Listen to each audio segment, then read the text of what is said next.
안녕하세요. 더 은혜롭게 하소서의 송현진 집사입니다. 신호등의 색깔은 세 가지입니다. 초록색, 노란색, 빨간색. 빨간색은 위험을 의미하고, 노란색은 조심해야 되고, 초록색은 안전을 의미하죠. 오늘 모신 집사님의 삶을 이렇게 신호등의 색깔로 표현해도 될 것 같습니다. 오늘 은혜를 나눠주실 분을 소개하겠습니다. 어서 오세요, 최슬기 집사님. 안녕하세요, 네, 집사님. 안녕하세요. 안녕하세요. 네, 슬기 집사님 맞으시죠? 네, 네. 맞습니다. 굉장히 젊어 보이시는데 네. 나이가 어떻게 되세요? 35입니다. 아, 35. 네. 좀 모르시는 분들이 많을 것 같은데 자기소개 네. 좀 부탁드립니다. 네, 네. 안녕하세요. 저는 최슬기 집사이고요. 남편은 최현우 집사, 그리고 어, 유년부의 최하진, 그리고 유치부의 최온유, 이렇게 저희가 4인으로 교회에 섬기고 있고 또 다니고 있습니다. 아, 집사님 그럼 네. 이제 처음으로 언제 예수님을 믿게 되셨는지 그 아, 얘기부터 한번 풀어가 볼까요? 네. 네. 저는 네. 모태 신앙이고요. 저희 집안에 교회를 다니시는 분들도 많고 사실 목회자도 많은 집안에서 태어났어요. 그래서 예수님을 뭐 만나는 건 저에게 되게 감사하게도 빨리 만날 수 있었고요. 말씀을 드리자면 전 초등학교 3학년 때 예수님을 인격적으로 만나게 된 것 같아요. 좀 빠르긴 한데 이제 수련회 가가지고 목사님 설교하실 때 그때 이제 제가 예수님을 어, 설교도 아직 정확히 기억이 나요. 그리고 그때 그 현장감도 저한테 너무 다 생생하게 기억나는데 용서에 대한 설교였어요. 근데 그게 비유가 결국은 예수님이 나를 위해 십자가에 못 박혀 죽으셨다. 그게 저한테 이제 크게 다가와서 그때 이제 좀 인격적으로 예수님을 만나게 된 계기가 된 것 같아요. 아, 집사님 굉장히 어린 나이에 예수님을 인격적으로 만나셨네요. 네. 네, 참 귀한데 그 이후에 그럼 또 신앙생활 어떻게 이어가셨나요? 아, 음. 제가 경기도 여주에 있는 저희 외할머님께서 개척하시고 외삼촌이 사역하셨던 교회에서 지내다 보니까 저희 엄마가 굉장히 많은 일을 저한테 시켰어요.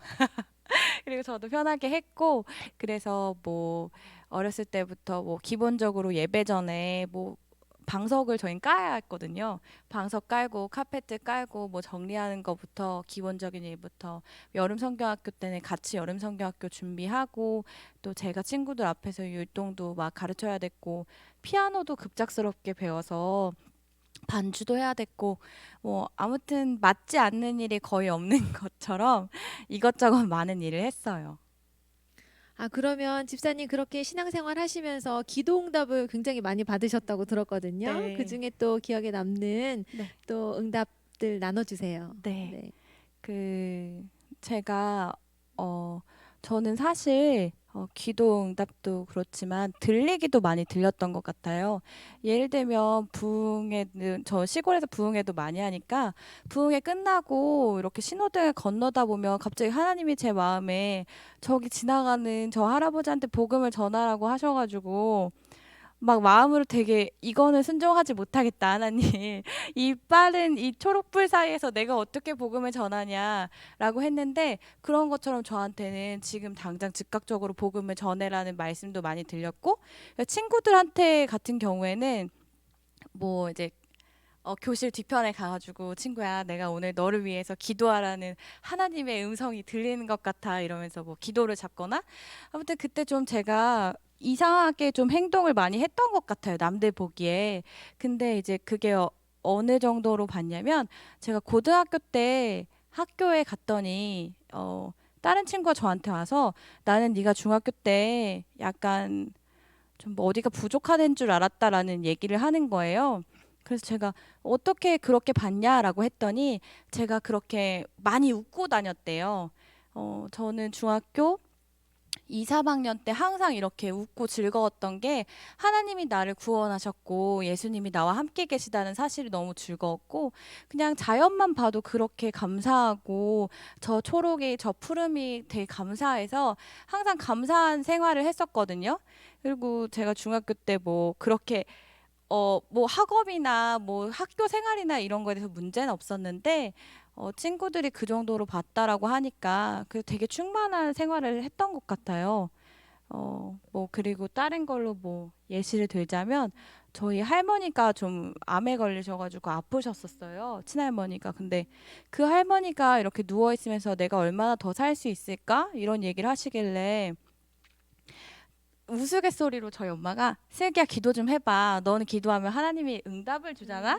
넌 순수한 아이니까 뭐 이렇게 얘기해서 진짜 기도했는데 하나님이 제 마음에 할머니한테 1년을 더 주겠다라는 마음이 왔어요. 그래서 할머니 1년 더 살 수 있대. 하나님이 나한테 그렇게 응답하셨어. 라고 얘기했거든요. 남들이 볼 때는 좀 이상할 수도 있는데 저한테는 자꾸 들리고 보이고 느껴지고 그랬던 중학교 시절을 겪었어요. 중학교 때는 그 정도 하고, 뭐 고등학교 때는 어, 야자할 때 공부하기 싫을 때 있잖아요. 요즘 친구들은 야자 안 하는데 전 야자하다가 너무 마음이 답답하고 힘들어서 기도하러 가고 싶다라는 생각이 들어가지고 그냥 무작정 나와서 교회를 정하려고 했는데 수요 예배다 보니까 어떤 교회를 가야 될지 모르겠는데 두 교회가 붙어 있는 거예요. 하나는 지상 2층에 있는 교회, 하나는 지하 1층에 있는 교회. 근데 하나님이 제 마음에 지하 1층에 있는 교회를 가라라고 마음에 주시는 거예요. 그래서 그 교회를 갔더니 성도가 5명 앉아 있었어요.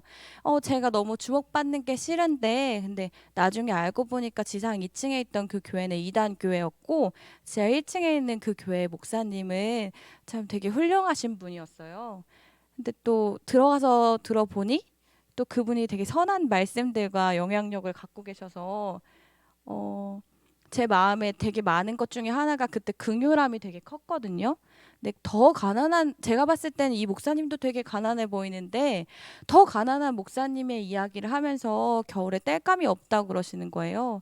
그래서 제가 집에 가서 아빠한테 나 땔감에 좀 술에다 한 술에 좀 실어달라고 우리 옆 동네니까 제가 40분 정도 술에 끌고 가면 갖다 드릴 수 있겠다 이런 생각이 들어서 이제 그렇게 말했더니 저희 아빠가 아빠 친구들이랑 모아서 한 트럭 나무를 해다 드렸어요. 근데 그 목사님 그때 저한테 그때 했던 기억으로 지금 그 목사님이 되게 여주 시내에서 엄청나게 큰 교회 목회자가 되셨어요.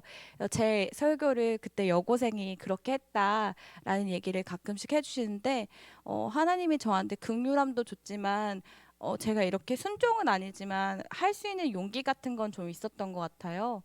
그런 것도 있었고 제가 할 얘기가 너무 많죠. 괜찮아요. 아니 더 중학교, 고등학교, 이제 대학교 하나 네, 해주세요. 네. 대학교도 네. 있어요. 제가 네. 그때는 뭐냐면 음. 저희 간사님께서 갑자기 1학년 때인데 아프시다고 저는 CCC 동아리 활동을 했거든요. 근데 간사님이 아프시길래 내가 해드릴 수 있는 게 뭘까 이렇게 생각했는데 제가 그때 왜 그랬는지 모르겠는데 7만 원만 있으면 내가 간사님한테 식사비는 못 드려도 고기 정도는 사드릴 수 있겠다. 그래서 하나님한테 왜 앞에 10만 원을 부르짖지 않았는지 모르겠는데 그 당시에 저한테 그 7만 원이 큰 돈이었나 봐요. 좀 현실적으로 될 수 있다고 생각했는지 그래서 하나님한테 하나님 저 7만 원 좀 주시라고 그 간사님한테 내가 너무 드리고 싶은데 그래서 기도를 하고 있는데 마침 집에서 엄마가 아빠가 그 근속 뭐 몇 년 해가지고 받을 수 있는 금 25돈이 없어졌다고 그걸 찾아주면 내가 7만 원을 주겠다라고 하는 거예요. 근데 제가 그걸 기도했잖아요. 그래서 바로 엄마 그거 내가 찾을 수 있겠어. 왜냐면 그건 하나님이 나한테 주는 돈 같아. 라고 해가지고 또 간절히 기도했거든요. 근데 믿지 않으시겠지만 제 기도를 이렇게 했는데 제가 쌀떡 밑에 손에 이렇게 넣어서 그 금을 꺼내는 걸 제가 이미지로 봤어요. 그래서 진짜로 엄마 나 그게 어디 있는지 알아라고 했더니 엄마가 그 쌀떡은 내가 이미 봤었어라고 했는데 제가 가서 쌀떡을 넣으니까 진짜 금이 있었어요. 그래서 거기서 받은 7만 원을 바로 간사님한테 제가 편지를 써서 간사님 제가 드릴 수 있는 돈이 이것인 것 같은데 이렇게 해서 헌금을 드린 적이 있고 또 한 번은 저희 CCC는 이렇게 모여서 예배를 드리는데 금요일이면 제가 용돈이 일주일째라 마지막에는 떨어져요. 금요일쯤에 돈이 없는데 하나님이 제가 그때 6시 반쯤에 예배를 드리는데 너가 갖고 있는 모든 돈을 어떤 특정한 간사님께 드리라는 마음이 또 오는 거예요. 그래서 제가 이거 끝나면 이거 가지고 헌금도 내야 하지만 제가 또 친구들이랑 맛있는 것도 먹으러 가야 되고 이거 마지막 남은 돈인데 왜 이걸 내라고 하시냐라고 했지만 바로 이제 또 다시 봉투에 넣어서 제가 간사님께 바로 드리는 게 조금 뭔가 그런 것 같아서 다른 친구를 불러가지고 야 내가 했다고 하지 말고 너는 그냥 전달만 해. 그 간사님한테 이 봉투 좀 갖다 드려라고 했는데 제가 3개월 정도 지나서 너무너무 궁금한 거예요. 하나님이 왜 나한테 내 있는 돈을 다 거기다 넣으라고 하셨을까? 그래서 이제 3개월 정도 지난 다음에 간사님한테 찾아갔어요. 간사님 그때 그 시각 그 시일에 봉투를 받으신 적 있죠? 라고 하면서 그게 도대체 어떻게 된 일이냐라고 물어봤더니 간사님이 내가 학생들한테 복사를 하려고 복사 비용이 필요해서 기도했는데 마침 기도하자마자 봉투가 왔는데 그 돈이 네 돈이었니? 라고 하는 거예요. 저는 이렇게 하나님이 뭐 기도하면 마음에 주시고 순종할 수 있는 이런 그런 체험들 그러니까 믿지 못할 체험들을 좀 감사하게 했던 것 같아요. 와, 정말 그 여러 가지 경험들을 많이 하셨고 네. 저는 한 가지도 체험하지 못한 그런 응답들, 체험들 그런 게 이제 네. 또 신앙으로 다져졌을 것 같은데 네. 근데 하나님은 또 다 응답하시지 않고 또 거절하시는 것도 있을 텐데 네, 네, 그런 그렇죠. 것도 좀 나눠주세요. 네. 네.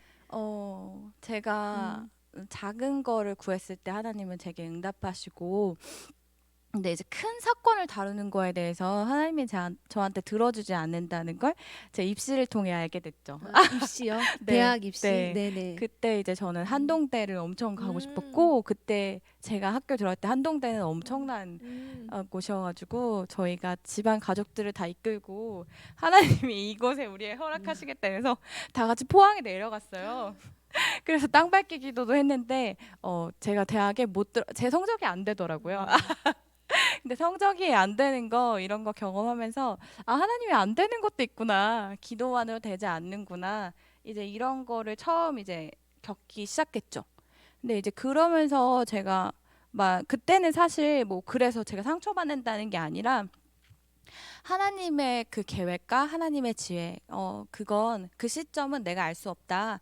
하나님 분명히 나에게 뜻하신 바가 있을 것이다라고 그때 생각했던 것 같아요. 네. 그러면 이제 젊은 시절에 하나님께서 이렇게 네. 또 남다르게 보여주시고 또 들려주시고 또 체험하게 하셨는데, 음, 아까 서두에 말했듯이 초록색 그 신호등처럼 이제 네, 거의 맞아요. 하나님이 많이 들어주셨는데, 궁금한 거는 이제 또 최현우 집사님하고 아, 남편 되시는 분하고 네, 지금 아름답게 결혼 생활 하고 계신데 어떻게 네. 만나게 되셨는지 궁금하거든요. 네. 네. 제가 음.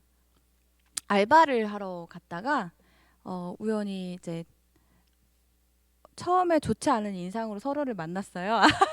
제가 신천지인 줄 알았대요.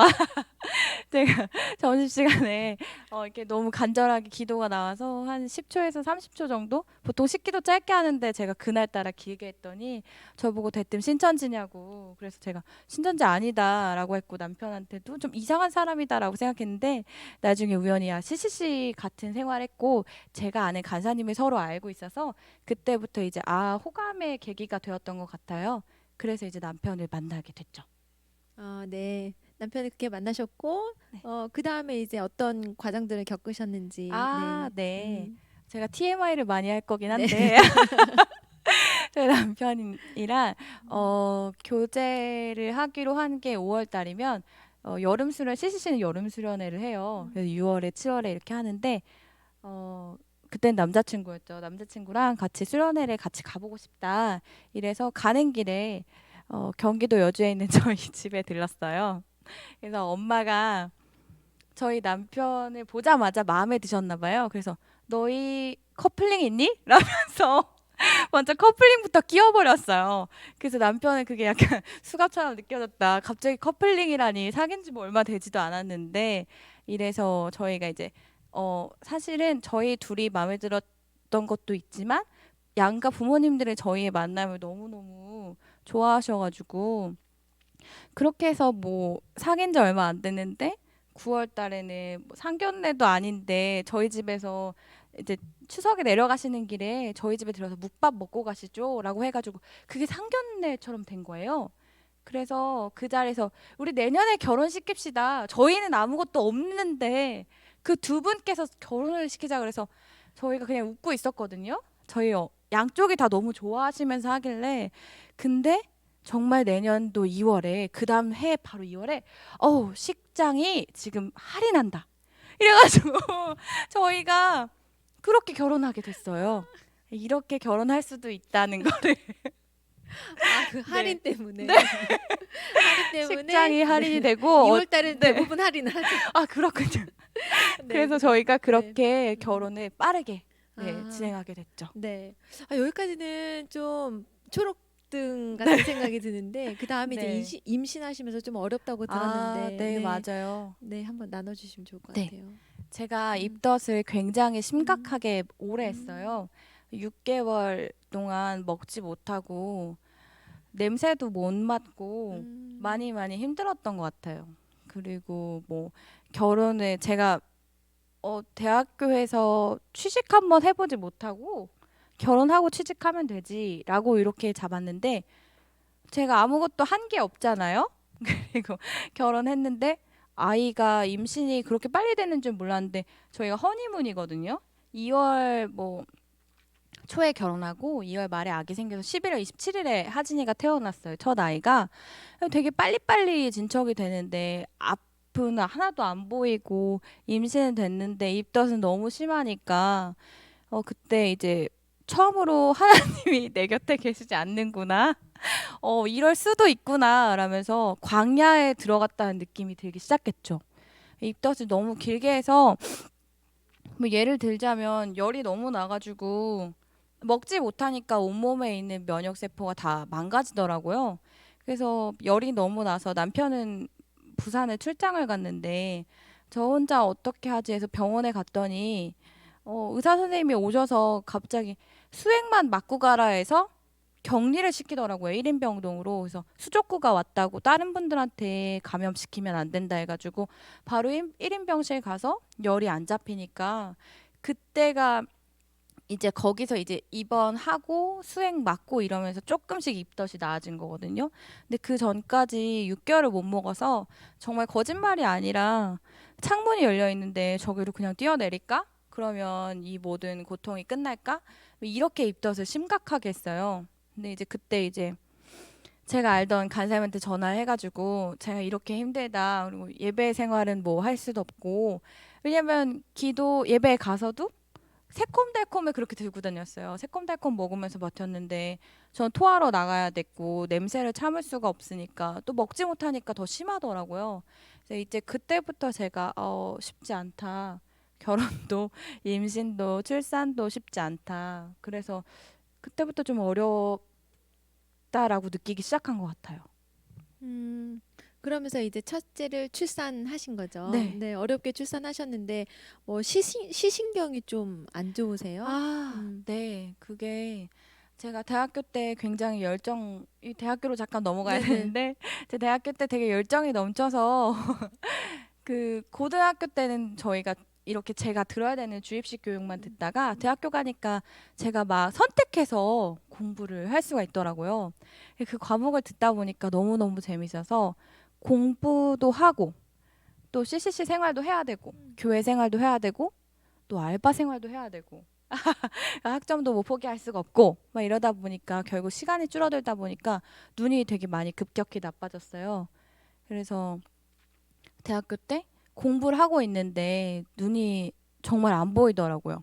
이렇게 갑자기 블러가 된 것처럼 뿌옇고 잘 안 보여서 이건 좀 심각하다 해가지고 병원에 갔더니 의사 선생님이 저한테 수면 시간을 10시간으로 늘리라고 하는 거예요. 그래서 제가 그러면 제가 타협해서 7시간만 자면 어떻게 안 되겠냐라고 했더니 제가 그때 한 4시간 자고 뭐 이렇게 하루를 살았거든요.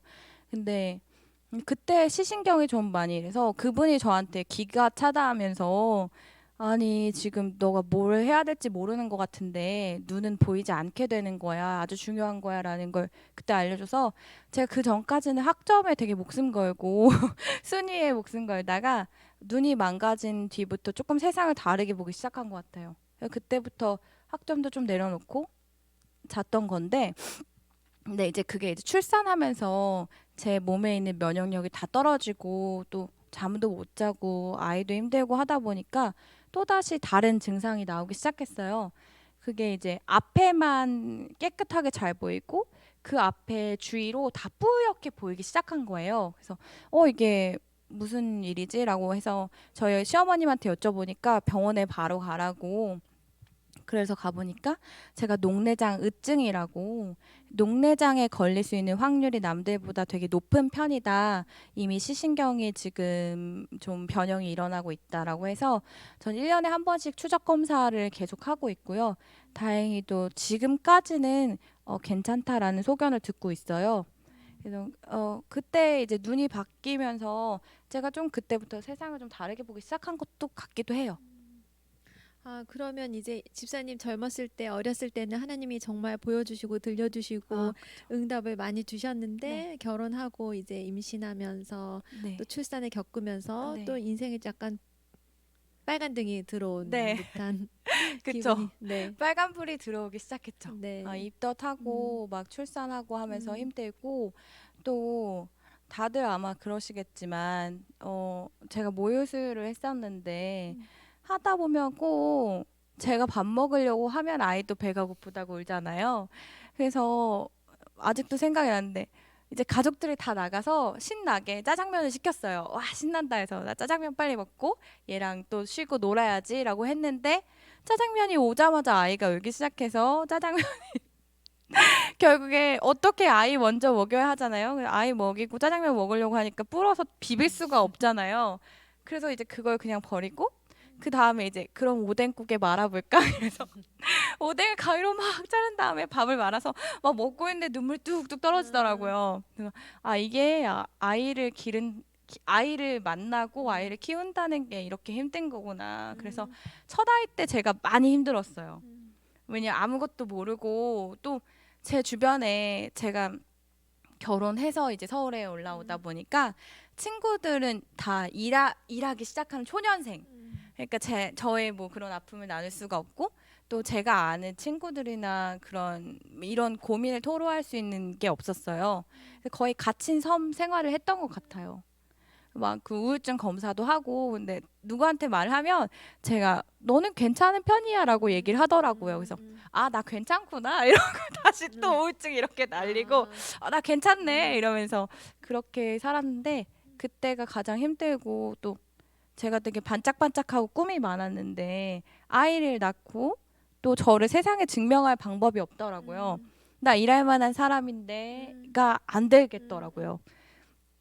자신감도 없고 제가 하던 경험도 아무것도 없으니까 그때 많이 좀 앞도 안 보이고 일도 난 할 수 있을까? 그리고 이 아이들은 어떻게 이렇게 다 양육을 해야 되지? 그냥 거의 앞이 보이지 않았던 것 같아요. 음. 아, 그렇게 이제 결혼 생활을 이어오시면서 요즘에는 또 어떻게 그러면 또 회복하고 계신 거죠? 네. 네. 어떻게 회복을 또 진행하고 계세요? 네. 요즘에요. 네. 제가 그렇게 아이를 키우다가 음. 저희 둘째 아이가 3살 무렵에 회사를 들어가게 음. 됐어요. 근데 그때도 되게 감사하게 그 회사 면접을 보러 갔을 때 사실대로 제가 말했던 것 같아요. 저는 할 줄 아는 게 아무것도 없다. 이 나이가 됐는데 아무것도 할 수 있는 게 없는데 단 하나 내가 이 회사가 좀 한국에 있었으면 좋겠고 이 회사가 가진 취지에 대해서 되게 동의하는 사람이다. 아무것도 모르는 저를 뽑아주시면 되게 열심히 하겠다라고 시작해서 진짜 그 일도 되게 열심히 했어요. 한 3개월 정도는 거의 잠을 못 잤어요. 무서워서. 내가 성과를 내지 못하면 이 회사 가 쉽지 않을 수도 있겠다. 뭐 그런 것들. 그다음에 또 기독교인들이 그런 거 있잖아요. 주인 의식. 내가 잘해야 한다. 이 회사에게 좋은 영향을 줘야 한다. 이래서 진짜 열심히 하고 뭐 모르는 거 맨땅에 해당 헤딩하듯이. 근데 이제 그렇게 하다 보니까 어 제가 밖에서 보였을 때 제 직함이나 제가 하는 행동들을 보고 저를 좀 다르게 보시고 되게 엄하게 하시는 협력사들이 있더라고요. 그래서 그때 제가 이제 제 직감 빼고 제 회사 떼고 좀 개인적으로 만나시죠. 왜냐면 조금 있으면 이제 저희 계약서 서로 깔판이더라고요. 계약서 들고 와. 그래서 이것까지 가면 안 되는 것 같은데. 그래서 제가 이제 얘기를 드렸더니 저는 이런 사람이고 이런 아이였고 이런 엄마였는데 이렇게 회사에 일을 하고 있다. 이렇게 말씀을 드리니까 되게 깜짝 놀라시면서 난 네가 경력자인 줄 알았고 네가 하는 게 되게 잘하는 사람이라서 너무 이렇게 심지가 고든 사람이라 이렇게 좀 꺾어야 된다라고 생각을 했대요. 제가 잘 모르는데 좀 가르쳐 달라면서 이런저런 얘기를 하다 보니까 그분이 처음으로 저한테 혹시 기독교인이세요? 라고 얘기를 하시더라고요. 그래서 저 기독교인이다 라고 했더니 그러시면서 내 주변에도 기독교인이 있는데 그렇게 주인의식을 갖고 열심히 일을 한다. 그래서 네가 기독교인 줄 알았다 라는 얘기를 들으면서 제가 처음으로 이건 기독교인 모두를 위한 칭찬이다. 열심히 하는 건 그리고 또 주인 의식을 갖고 한다는 것.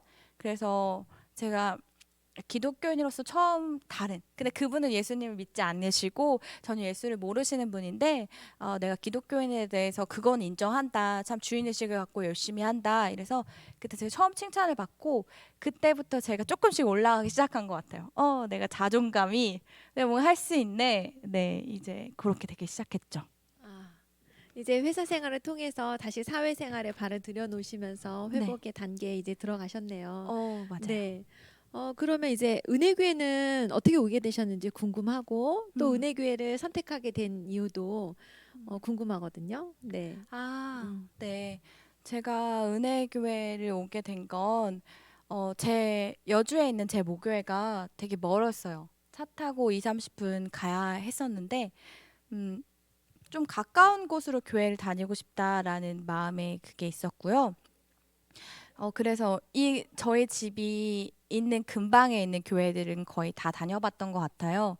그리고 수요 예배나 금요 예배나 만약 새벽 기도나 내가 갈 수 있는 범위였으면 좋겠어라는 게 제 첫 번째 기준이었고요. 두 번째는 아이들을 양육하는 데 있어서 좀 좋았으면 좋겠다 했는데 제가 여기 처음 왔을 때 영유아부가 너무 잘 되어져 있는 거예요. 그래서 여기에 우리 첫째 아이를 넣으면 좋겠다. 그런데 이제 교회를 결정하는 거는 되게 저한테 또는 저희 부부한테 큰 일처럼 느껴져서 어떻게 하지라고 하고 조용히 가만히 여기 다니고 있었어요. 한 뭐 몇 개월 정도는 다른 사람들도 우리 모르겠지. 왜냐면 이 큰 교회에서 우리 어떻게 할까 이랬는데 아니 알고 계시더라고요. 전도사님이 저한테 와서 이제 그만 등록해 이러면서 너 알고 있어. 이제 그만 등록해 이렇게 말씀하셔가지고 아마 그 다음 주에 바로 등록했던 것 같아요. 예, 그래서 처음에 이제 전도사님의 이경숙 전도사님의 권유가 이제 바로 이제 꼭지점이었죠. 처음에 들어왔던 건 영유아부. 여기 너무 교육 시스템이 너무 좋다. 아이들을 여기서 잘 신앙 가르치고 싶다. 그런 마음으로 오게 됐습니다. 네. 아이가 굉장히 교회 적응 잘 했나 봐요. 적응이요. 처음에는 그냥 다니는 것 같았어요. 어. 네, 그리고 지금은 이제 율동도 곧잘 하고 음. 뭐 선생님이랑 이렇게 하고 또 음. 친구 이름도 부르고 음. 어 제가 예배 자리에 더 많이 와야겠다라고 생각한 게 교회 친구들을 늘려주려면 저도 좀 나와야겠다. 그래서 제가 수요 예배도 나오기 시작한 게 하진이 온유한테 좀 그런 스피릿 그러니까 성령을 만날 수 있는 건 결국 교회인데 교회에 있는 친구들과 가까워지는 것이 되게 중요할 수도 있겠다. 그래서 수요 예배를 나오게 됐고 지금은 어 교회에 나오는 거, 그러니까 수요일날 사실 수요 예배 나오기 조금 힘들어요. 사실 조금 힘들죠. 힘들어. 저 이해해요. 못 나오시는 분들. 저도 빠질 때가 종종 있는데, 근데 하진이 온유가 이미 제가 회사에서 오늘 수요일이야 할 정도로 이미 뭐 오늘 수요 예배 가는 거야 막 이러면서 여기 그 저기 위층에 올라와서 예배 드리는데도 너무 시끄럽고 근데 말씀 시간까지 좀 앉아 있어 보라라고 하는데 그 약간 다른 분들에게 피해를 끼치면서 앉아 있다가 조금 내려가서 정말 2, 30분 놀거든요. 그 시간이 되게 꿀 같은가 음, 봐요. 그리고 교회에 있는 친구들, 형아들을 이렇게 좀 보면서 어떻게 놀아야 되는구나. 저 형아들, 뭐 주한이 형아 너무 놀고 싶다. 막 이런 형아들이 생기기 시작했고 이름을 외우는 친구들이 뭐 음, 생기더라고요. 저 형아는 바다 형아인데 뭐 이러면서 너가 바다 형아 알아? 뭐 이래서 아무튼 이름을 알게 되는 것들. 음. 예, 그래서 요즘에 좀 재밌어지는 것 같아요. 네, 저도 두 아이를 키운 아, 엄마거든요. 네. 네. 이 안에서 저희 네. 아이들 사회성이 뭐 남달라요. 너무 좋은데 교회 맞아요, 안에서 맞아요. 정말 어렸을 때부터 그렇게 키운 사회성은 정말 자기 음, 자산이 되는 것 같아요. 맞아요, 맞아요. 네, 잘하고 계십니다. 감사합니다. 네, 올해부터 교회 네. 봉사를 하신다고 아, 들었는데 어디서 어떻게 봉사하고 계시는지 좀 소개해 주세요. 네. 네. 제가 주일 1시 예배에 그래서 그 1시 예배에 오는 친구들을 섬기는 그 자리를 하고 있고요. 그리고 한 달에 2번 정도 영어 설교 예배가 있는데요. 한 번은 저희 담임 목사님 사모님이 영어 설교를 음, 하시고요. 음, 한 번은 제가 음, 해서 2주, 4주 차로 나눠 가지고 저희 영어 설교 들어가고 그게 아닐 때는 다른 목사님 이렇게 손 목사님께서 하고 계십니다. 거기서 이제 하고 있어요. 네. 열심히 또 2022년 기대가 됩니다. 네. 네. 네, 집사님 오늘 함께 나눔하면서 너무 즐겁고 감사한 시간이었습니다. 네, 집사님이 이제 어린 시절에 초록색 등에서 또 붉은색 등, 음, 또 지금 점차 노란색, 다시 음, 초록색으로 이렇게 변화가는 그런 신앙의 모습들이 너무 귀하고 감사합니다. 믿음의 경로 가운데 우리 모두 형통했던 때도 있고 또 힘들었던 때도 있고 또 그 가운데 하나님께서 회복을 주시는 것을 우리 모든 크리스찬들은 다 경험을 하고 있습니다. 그래서인지 오늘 더 공감되는 시간이었습니다. 이후 집사님의 삶에 그 신호등 색깔이 초록색으로 반짝반짝 빛나는 2022년이 되기를 기도합니다. 오늘 귀한 이야기 전해주셔서 너무 감사합니다. 이것으로써 더 은혜롭게 하소서 13번째 시간을 모두 마치도록 하겠습니다. 감사합니다. 감사합니다. 감사합니다. 감사합니다.